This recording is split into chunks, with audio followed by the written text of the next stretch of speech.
Nah, apa indikator daripada roh yang lemah? Yang pertama, buka dalam Amsal 24 ayat yang ke-10. Amsal 24 ayat yang ke-10 dikatakan seperti ini, saudara. Jika engkau tawar hati pada masa kesesakan, kecillah kekuatanmu. Perhatikan. Jika engkau tawar hati pada masa kesesakan, kecillah kekuatanmu. Sekali lagi. Jika engkau tawar hati pada masa kesesakan, kecillah kekuatanmu. Apa yang pertama yang menjadi indikator rohnya lemah atau enggak? Itu dari sini, saudara. Orang ini gampang tawar hati. Dia menjadi orang yang merasa kesal ketika menangani hal-hal dan dia mengalami yang namanya kekewalahan, saudara. Dia seperti enggak sanggup untuk hal yang kecil aja. Dia merasa nggak sanggup mengatasi, sehingga membuat hatinya tawar. Ada banyak orang yang hatinya tawar hari-hari ini. Dan orang-orang seperti ini perlu disegarkan oleh kuasa Roh Kudus. Kenapa tawar? Karena seringkali mereka melihat ada beban masalah yang sepertinya menghimpit dan mereka tetap pegang. Padahal kita ini harus melepaskan beban kita dan percayakan kepada Tuhan. Ada banyak orang-orang yang tawar hati sehingga membuat hidupnya, saudara, menjadi orang-orang yang kecil kekuatannya. Sehingga ketika menghadapi masalah pergumulan yang dicari selalu solusinya berbalikan, berlawanan dengan apa yang menjadi mau Tuhan. Orang-orang seperti ini, saudara, bisa dipastikan kecenderungan dalam rohnya pasti sedang mengalami kelemahan. Lagi suam, lagi down. Makanya saudara hati-hati dengan tawar hati. Ada banyak orang yang hari ini sedang tawar hati. Saudara, mereka menjadi malas. Mereka menjadi ngapain doa-doa, ngapain gitu, ngapain gini. Buktinya Tuhan juga gak tolong saya. Buktinya saudara selalu akan ada kambing hitam yang disalahkan. Maka indikator yang pertama, apakah hatimu tawar? Apakah ketika engkau mengalami kesesakan, mengalami pergumulan, engkau mengalami banyak problem dalam hidupmu. Dan biasanya problem dalam hidup kita bukan karena Tuhan, saudara. Tapi seringkali karena kesalahan kita. Nah, waktu kita ini melakukan ada dalam kesesakan, apakah saudara tetap percaya bahwa engkau bisa lewati itu? Di dalam Mazmur 23 dikatakan, Tuhan adalah gembalaku, takkan kekurangan aku. Ia yang membaringkan aku di padang yang berumput hijau. Ia membimbingku ke air yang tenang, itu Tuhan. Tapi perhatikan, ada masanya ketika aku berjalan dalam bayang-bayang maut lembah kekelaman. Kenapa sampai lembah kekelaman? Tentunya bukan Tuhan yang bawa. Ada masanya karena kehendak manusia kita yang seringkali tidak kita serahkan kepada Tuhan. Kehendak itulah yang kadang membawa kita kepada lembah kekelaman. Tapi toh di lembah kekelaman, Tuhan tetap berkata di dalam pemazmur itu apa? Gadamu dan tongkatmu, bicara apa? Perlindungan Tuhan, kekuatan Tuhan, dan tongkat bicara tuntunan Tuhan tetap ada buat engkau. Nah saudara, berarti dalam Mazmur itu Tuhan mau berkata apa? Sekalipun engkau dalam lembah kekelaman, dalam kesesakan, jangan tawar hati. Katakan amin. Tuliskan pertama. Pertama saudara, saya tidak mau tawar hati. Amin. Jadi indikator pertama orang yang rohnya lemah itu apa? Tawar hati. Amin. Saudara, percayakan bahwa Tuhan yang menjamin hidup saudara.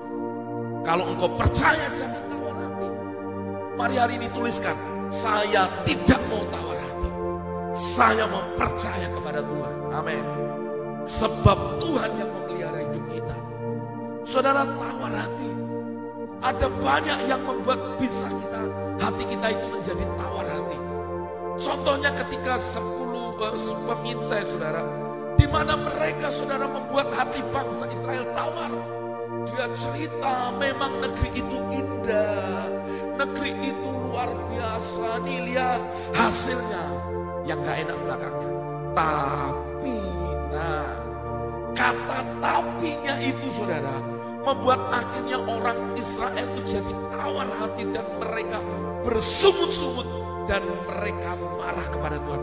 Bisa dipastikan, orang tawar hati bisa jadi karena mendengar hal-hal yang tidak baik, bisa mendengar hal-hal yang buruk, bisa mendengar berita-berita bohong yang bisa merusak hatinya, membuat hatinya tawar. Justru itu yang banyak meracuni dalam hidup orang percaya. Makanya saya mau berkata, jangan tawar hati. Kalau saudara ini berkata, Pak, kok saya lihat sakit saya belum kunjung sembuh. Jawaban saya satu, jangan tawar hati. Tetap percaya saya sembuh. I am healed. Saya disembuhkan Tuhan. Hari ini ada beberapa orang yang memberi kesaksian. Memang saya tidak posting, saudara. Yang kedua, indikator dari orang yang rohnya lemah adalah, mari buka Amsal 13 ayat yang ke-12.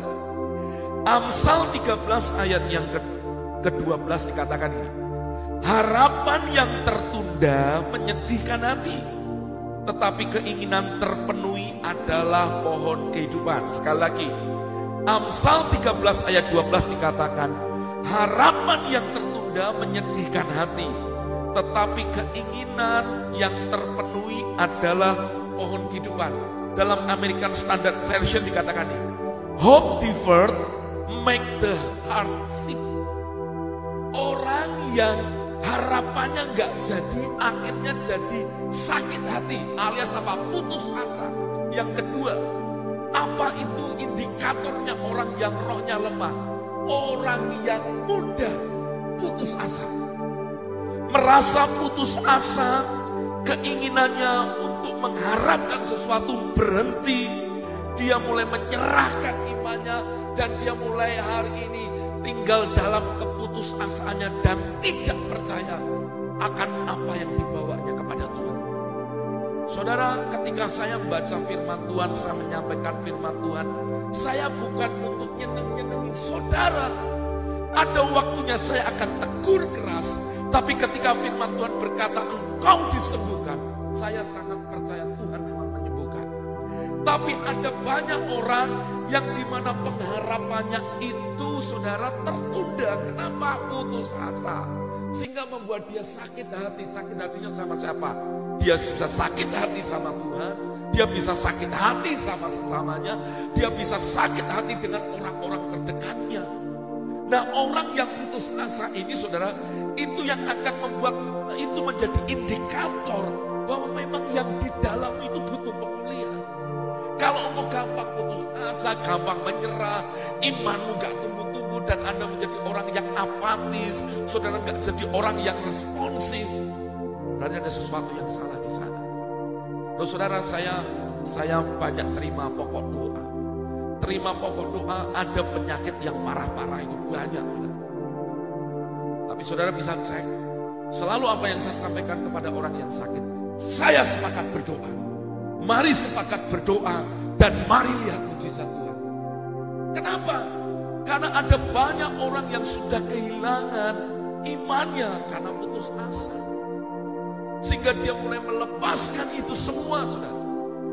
Itulah sebabnya mari sama-sama saya mengajak kita semua. Ayo bangkitkan imanmu, percayai Tuhan. Amin. Tuhan sanggup melakukan segala sesuatu dan tidak ada rencana yang gagal. Jadi jangan putus asa, jangan nyerah. Ada banyak orang yang sudah putus asa, saudara. Putus asa itu seperti ini, dia sudah kalah sebelum berperang. Dia sudah punya gini, sudah ini gagal, masih gagal, ini pasti. Jadi dia mengharapkan sesuatu, dia sudah yakin bahwa itu gak akan berhasil. Nah kalau imanmu aja gagal, bagaimana imanmu akan tergenapi? Pastinya kau gagal. Kau ngelakuin apa-apa gagal karena apa? Putus asa. Hari-hari ini sama ini ada banyak orang yang stres gara-gara putus cinta, stres gara-gara ini, saudara. Tapi saya sadar, jangan putus asa. Kalau kau ditolak, percayalah, Tuhan pasti memberikan masa depan. Langit masih biru,